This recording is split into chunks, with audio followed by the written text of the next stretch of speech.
নমস্কাৰ মৰমৰ ছাত্ৰ-ছাত্ৰীসকল, তোমালোকক মই জ্যামিতিৰ মৌলিক ধাৰণাসমূহৰ বিষয়ে বুজাই দি আহিছোঁ। আজি চোৱা, সমান্তৰাল ৰেখাৰ ধাৰণা বুজাই দিম। চোৱা, এখন সমতলত, যেনে বৰ্ডখনো এখন সমতল, এখন সমতলত থকা দুডাল ৰেখা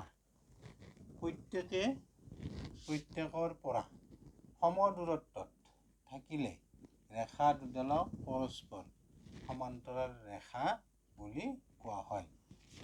দুডাল সমান্তৰাল ৰেখাই কেতিয়াও কটাকটি নকৰে, আৰু সমান্তৰাল বুজাবলৈ আমি এই প্ৰতীকটো বা চিম্বলটো আমি ব্যৱহাৰ কৰিম।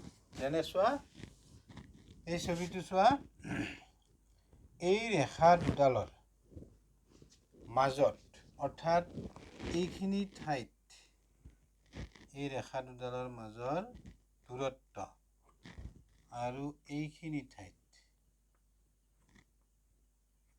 নাইবা ইয়াত মাজত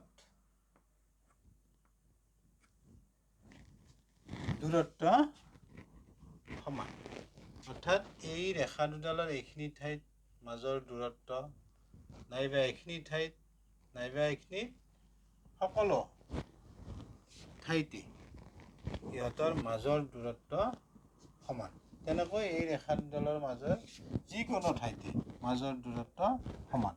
তেনেকৈ এই ৰেখা দুডালৰ তুমি এইখিনি ঠাইত ডিষ্টেঞ্চ যিমান পাবা এইখিনিতো একেই পাবা। সেইকাৰণে এই ৰেখা দুডাল কি হ'ব?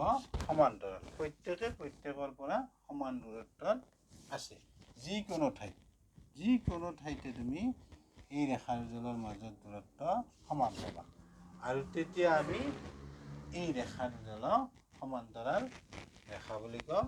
আৰু সমান্তৰাল ৰেখা বুজাবলৈ এই প্ৰতীকটো আমি ব্যৱহাৰ কৰিম, মনত ৰাখিবা। এই প্ৰতীকটোৰ দ্বাৰাই আমি সমান্তৰাল ৰেখা বুজাম। বুজি পালা নিশ্চয়? Thank you, bye by.